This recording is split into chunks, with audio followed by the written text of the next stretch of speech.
매주 금요일 다양한 문화 소식과 그 속에 숨은 과학 이야기를 나눠보는 과학 스포일러 시간입니다. 오늘은 지동설을 주장해 종교 재판을 받았던 갈릴레오의 이야기를 그린 뮤지컬을 준비했습니다. 화면으로 먼저 만나보시죠. 나의 죄를 참회하는 맹세하오니 증명하겠습니다. 대화의 속편을 새로 저술하여 지동설을 지지하는 듯한 내용을 처리하고. 어서 와. 여긴 처음이지. 쪽배 타고. 아이 근데 누구세요? 셰익스피어. 뭐? 윌리엄 셰익스피어? 64년생이니까 말로도 되지.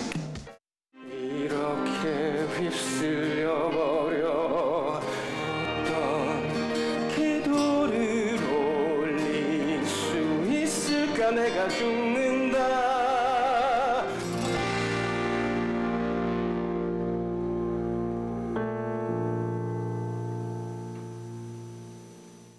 네, 오늘도 양혜영 기자와 함께하겠습니다. 안녕하세요. 네, 안녕하세요. 네, 제가 방금 갈릴레오라고 소개를 했죠. 네. 그런데 사실 갈릴레이가 맞잖아요. 네, 약간 헷갈려요. 네, 이 이름이 맞아요. 참 헷갈리는데. 맞습니다. 말하면서 많이 헷갈리잖아요. 네네. 근데 제가 자료 조사를 보니까 되게 재밌는 게 이 네. 갈릴레이가 성이잖아요. 네. 갈릴레이가 살던 그 동네에서는 풍습이 장남이 태어나면 성과 이름은 이제 성과 비슷하게 짓는 게 원래 풍습이었대요. 그래서 우리가 늘 헷갈리는 네. 갈릴레오인가 뭐 이렇게 헷갈릴 네. 만큼 이름이 좀 헷갈립니다. 우리말로 하면은 좀 바꿀 수 있잖아요. 그렇죠, 그렇죠. 그러니까 네. 다시 한번 정확하게 정정하면 갈릴레인 거죠. 그렇죠. 네, 오늘은 갈릴레이에 관한 뮤지컬 이야기인데 네. 특이하게 셰익스피어가 나오네요. 네, 그 그렇습니다. 두 인물이 비슷한 시기였는데도 헷갈리는데 뭔가 선뜻 연결되진 않아요? 네, 맞아요. 저도 뭐 비슷한 생각으로 공연을 네. 봤습니다. 실제로 뭐 이탈리아에 살았던 갈릴레이랑 이 영국에 살았던 셰익스피어는 만난 적이 없죠.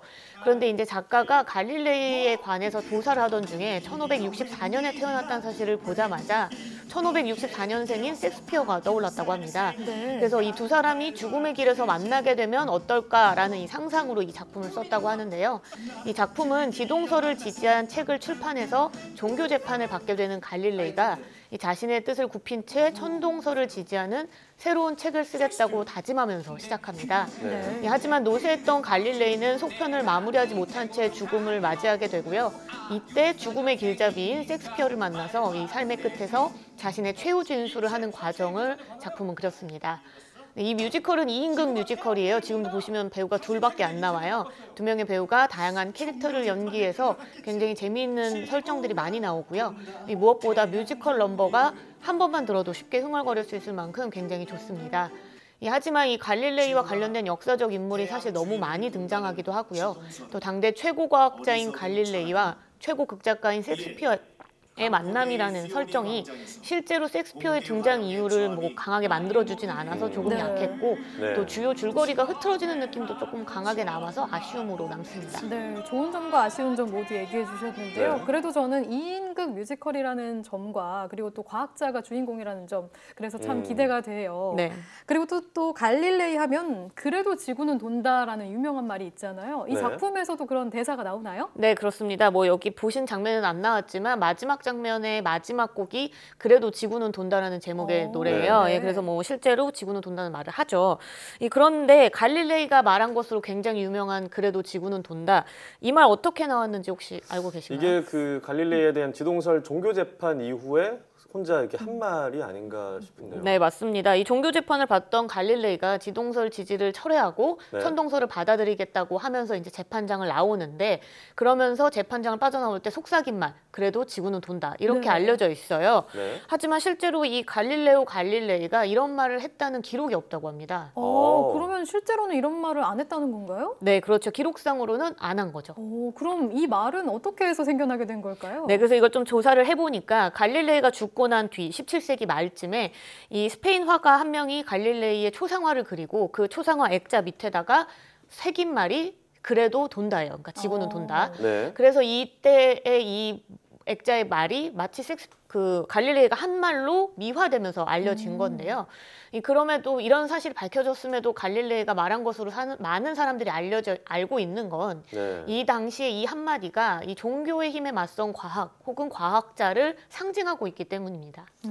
그런데 물론 이제 주변에 외압이 있었기 때문에 자신의 주장을 펼치기가 어려웠겠지만 또 어떤 사람의 시각에서는 갈릴레이가 좀 비겁하지 않았느냐 뭐 이런 얘기도 있었을 것 같아요. 네, 맞아요. 뭐 일각의 이제 어떤 평론가들이나 이런 뭐 이제 그 과학자들은 갈릴레이는 너무 비겁했다 이렇게 이야기하기도 합니다.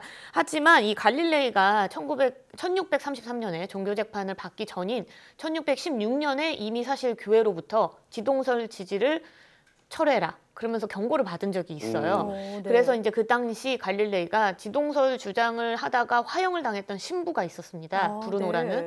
네, 그 신부의 이야기를 알고 있기 때문에 더는 자신의 주장을 논하지 않겠다고 이미 1616년에 서약을 해요. 그럼 철회 서약을 하고 한참 뒤에서야 이제 종교 재판이 열린 거죠. 네, 그렇죠. 철회 서약 이후에 10년 넘는 시간 동안 사실 조용히 쥐죽은 듯이 살았는데요. 이 갈릴레이는 자신에게 우호적이었던 이 교황이 즉위한 뒤에 천동설과 지동설을 고루 비교하겠다 이렇게 설득을 한 끝에 책을 하나 새로 발표합니다. 이 책이 대화라는 책인데 이 갈릴레이는 세 사람의 대화를 통해서 지금 보시는 책이에요. 공평하게 천동설과 지동설에 대해서 이야기하는 척했어요. 하지만 과학적 근거가 많았던 지동설을 우회적으로 옹호했고요. 이 사실을 알게 된 교회에서 교황청에 투서를 보내기 시작하면서 종교 재판이 열리게 된 겁니다. 네, 정말 지금으로서는 참 답답하고 억울한 상황인 것 같은데요. 처음에는 사실 종교 재판에서 지동설을 철회했다고 해서 아까 말씀하신 대로 기회주의자가 아니었나 싶었는데 오히려 그런 검열과 탄압 속에서 기회를 엿봤던 거네요. 그렇죠. 네, 그런데 그 지구를 중심으로 우주가 돈다 이게 천동설이잖아요. 이게 아무래도 이 당시에는 1000년이 넘는 세월 동안 정설로 인정됐을 텐데 그렇죠. 갈릴레이가 지동설을 이제 주장하게 된 것은 아무래도 좀 망원경으로 천체를 관찰해서 그런 게 아닌가 이렇게 생각이 되는데요. 맞아요. 아무래도 자신이 스스로 개발했던 망원경 덕분에 내가 생각했던 지동설이 옳았구나 이렇게 생각을 했습니다. 이 갈릴레이는 근대 물리학의 아버지라고 불리는데 관측 천문학의 아버지이기도 해요. 이런 점에서. 그래서 한 20배율의 그 기능을 가지고 있는 20배 크게 보이는 망원경을 개발했던 이 갈릴레이가 우선은 가까운 달부터 관측했습니다. 지금 보시는 달 관측의 스케치인데요. 1609년 말쯤 한 달 정도 달을 관측한 결과입니다. 당시에 달은 굉장히 동그란 구라고만 생각했는데 표면이 매끄럽지 않고 거칠고 움푹 파여 있다. 이 사실을 처음 밝혀냈죠. 이후 1년 뒤인 1610년에 1월에 목성 관측을 시작합니다. 이 갈릴레이는 망원경을 이용해서 목성 주변에 작은 별이 있다는 사실을 처음 밝히고요. 보름 정도 관측한 결과를 쭉 지금 쓴 건데 처음에는 뭐 동쪽에 2개, 서쪽에 1개였다가 별의 위치가 자꾸 바뀌면서 목성 한쪽으로 4개의 별이 위치한 걸 확인해요. 네, 그래서 이게 아무래도 목성에 4개의 위성이 되는 거거든요. 그래서 이 갈릴레이가 목성 위성 4개를 처음 발견해서 우리가 갈릴레이 위성이라고 부르고 있고요. 당시에는 이 목성을 꾸준히 관찰해서 4개의 위성의 공전 주기까지 갈릴레이가 계산했다고 하는데 그 공전 주기는 지금 비교해봐도 거의 똑같을 정도로 굉장히 정확했다고 합니다. 정말 대단하네요. 네, 그래서 이제 그렇게 그 갈릴레이가 발견한 목성의 4개의 위성을 갈릴레이 위성이라고 아까 이야기를 했잖아요. 그런데 이게 재밌는 점이 있어요. 정작 갈릴레이가 당시에 이 4개의 위성을 발견했을 때는 메디치의 별이라고 불렀는데요. 당시 이 이탈리아 피렌체를 다스렸던 메디치 가문의 후원을 받고 싶어서 이 4개의 위성을 메디치 가문에 헌정을 하고 그래서 이 갈릴레이는 이 메디치 별이라고 붙인 난 이후에 메디치 가문의 전속 수학자 겸 철학자로 고용이 되면서 이후에 어떤 연구를 계속할 수 있었다고 합니다. 메디치별로 이름 지었는데 후대에는 이제 본인의 이름이 된 그렇죠. 거네요. 재미있는 일화군요. 어쨌든 갈릴레이가 발견한 거니까 제 이름을 찾은 게 아닌가 싶은데요. 맞아요. 맞습니다. 그만큼 또 갈릴레이가 천문학 발전에 크게 이바지했다는 뜻이겠죠? 네, 그렇습니다. 뭐 갈릴레이의 이름이 붙은 건 비단 목성의 위성뿐만은 아닙니다. 미 항공우주국 나사에서는요, 1989년에 아틀란티스 우주왕복선에 의해서 발사된 목성 탐사선 이름을 갈릴레이호라고 지었습니다. 이 갈릴레이호가 95년도에 목성에 도착해서 2003년까지 궤도를 돌면서 목성 되기를 관측했는데요. 이 목성 위성 중에 하나인 유로파의 얼음 밑에 소금 바다가 있다라는 가능성을 처음 밝혀낸 것도 이 갈릴레이호라고 합니다. 네. 또 게다가 지난 2016년에 목성에 도착했던 목성 탐사선 주노, 우리가 많이 보도해서 많이 아실 텐데 네. 네네. 여기에는 이 갈릴레이 레고 인형이 지금 보시는 오. 레고 인형이 탑승해 있습니다. 어. 그래서 이런 모든 것들이 앞서 이야기했듯이 갈릴레이의 망원경 덕분인데요. 실제 천체 관측에 최초로 사용했던 천체 망원경이기 때문에 의미가 크고요. 이 갈릴레이의 관측 결과가 지동설을 입증하는 과학적 근거가 돼주기도 했습니다. 그래서 유엔에서는 이 갈릴레이의 천체 관측 400주년을 기념하면서 지난 2009년을 세계 천문의 해로 정하기도 했습니다. 그렇군요.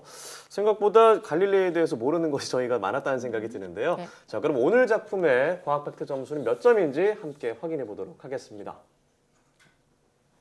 네, 뮤지컬 최후 진술. 사연부자 갈릴레이의 매력이 덜 보인다. 과학 팩트 별점 3점입니다. 네, 하지만 오늘 과학 스포일러에서는 천문학 발전에 기여한 갈릴레이의 매력을 충분히 느껴볼 수 있는 네. 시간이었습니다. 네. 오늘 이야기 잘 들었습니다.